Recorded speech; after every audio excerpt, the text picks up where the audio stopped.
A lot of the questions that I get about this book, or why I wrote this book, have to do with the subtitle. The book is called Devouring Freedom. Subtitle is Can Big Government Ever Be Stopped? So the first question I tend to get is, well, can it? And at the risk of discouraging you all from buying the book, I'm going to let you in on the answer. My answer is yes, but it is possible that it can be stopped. But first of all, there are a lot of other questions that have to be addressed.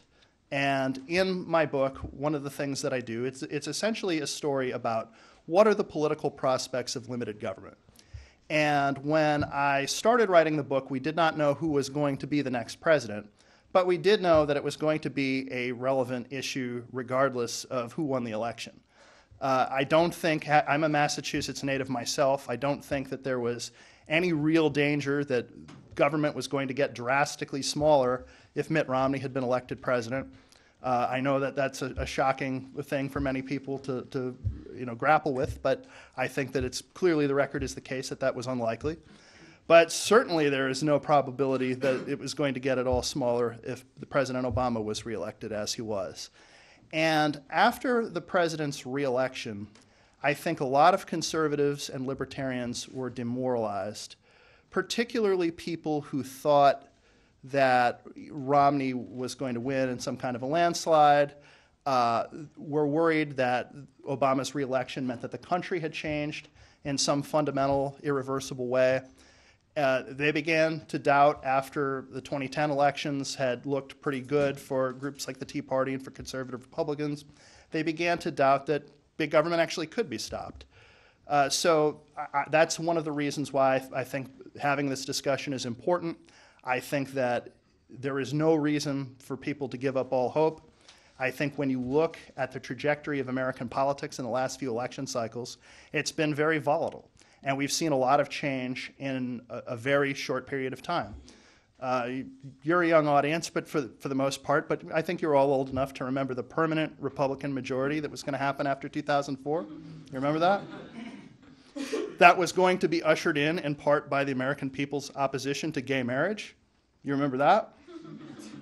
How did either of those things work out? So then by 2006, we were hearing a completely different story. The Democrats retook both houses of Congress. By 2008, Barack Obama was elected. National Journal called him the most liberal senator, and he easily won the presidential election. So that was supposed to be the permanent Democratic majority. And then 2 years later, there was this Tea Party, quote-unquote, revolution that happened, and Republicans retook the House, gained some seats in the Senate, picked up some governorships, and everybody said, oh, see, Democrats, now they're out. It's going to be a permanent setback for the Democrats. It was so permanent that it lasted about 2 years. So my point in all of this is that politics can change very quickly. And even though we live in a 50-50 country, they say, divided between red and blue, and the electorate is very closely divided, there are still millions of people who went from voting for Barack Obama to supporting candidates who are going to make John Boehner Speaker of the House in a very short period of time. Many Americans are not systematic political thinkers. They go by who they trust, they go by who they like, they go by personality, they go by what they think is credible and who they perceive as having had a successful track record. And when they see something that isn't working in their view, they want to change.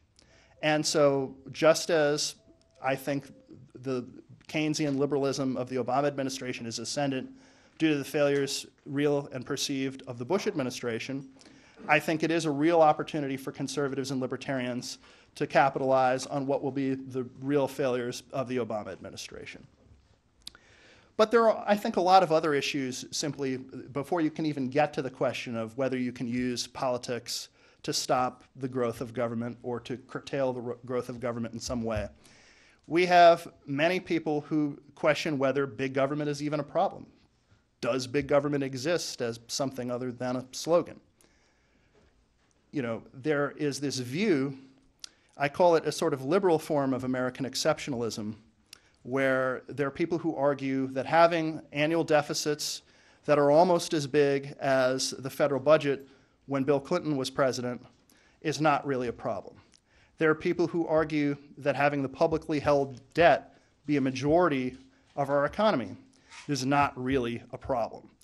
There are people who argue that the gross federal debt consuming our entire economy, being as bigger than our entire economy, isn't a problem. And then you have the unfunded liabilities of our major entitlement programs like Social Security and Medicare, which are larger by some measures than the world economy. But that's not a problem. And there are usually two arguments that people make to this effect, and I try to address them in Devouring Freedom. One is, trust us, we're the government. We'll know what to do before the crisis comes. And the other is, well, there's a sucker born every minute. People will keep buying the treasury bonds. Interest rates will never return to where they were before the financial crisis. The economy will at some point regain some semblance of normal growth. And everything is going to be fine, and there's nothing to worry about. So I think that is something that I think has to be addressed before you can really talk about doing anything politically about the size of the federal government. Secondly, I think there is a sort of divide among the American people. Many Americans are divided even within themselves over what kind of role they want the federal government to perform. There are numerous polls, which I cite in the book, that show that majorities of Americans don't trust the federal government, trust it less than they trust labor unions, big business, other major forces in American life. More Americans, even when you look at the exit polls in the 2012 elections, more Americans said they preferred a smaller government that offered fewer services to a bigger government that offers more services. And those numbers become even more pronounced if you mention the fact that government services are paid for by taxes, and you might have to pay more taxes if you get more government services.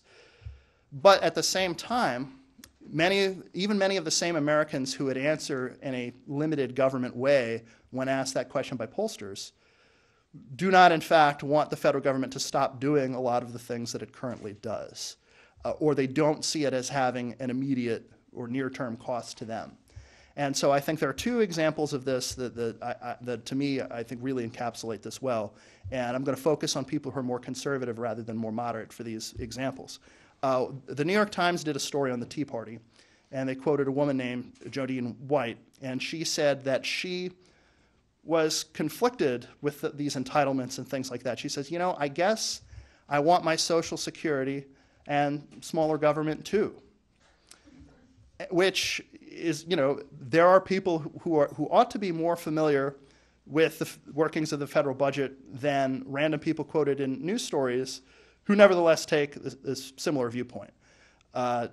Dick Morris, the political consultant who has moved from the Democrats to the Republicans, who is really famous for his predictions of the Romney presidency, that very energetic, spirited race between Hillary Clinton and Condoleezza Rice that was going to happen. So he has now written a column where he says that Republicans should beat Barack Obama on the issue of government spending. Just don't talk about Medicare and don't talk about Social Security, but you can talk about government spending. Many Republicans would then add to that, don't talk about national defense, the Pentagon budget should also be off limits. The problem with that thinking is that you have now exempted the three largest parts of the federal budget from your critique of federal spending. So these are sort of the divisions and the conflicts and the contradictions that I think any serious proponent of limited government has to contend with. I think there's been a sort of this view that's been propounded that limited government is impossible. Anarchists even make this argument, and I would counter to you that limited government is possible but difficult. The fact that there has been limited government in the United States, federal government was a fairly limited government for 150 years, even after the Progressive Era, even after the Civil War, where there was some government growth and there were some impediments to government growth that were institutional, that were kind of knocked out of our American political system, we still had a fairly limited federal government. Now, I think the anarchists might have a little bit of a stronger argument when it comes to the sustainability, long-term, of limited government, especially in a mass democracy or a welfare state. But for the purposes of this discussion, we're going to posit that a somewhat limited government is possible because we've seen it happen before. So I argue in the book that when Republicans have been serious about cutting federal spending, they have had some success in doing so. And I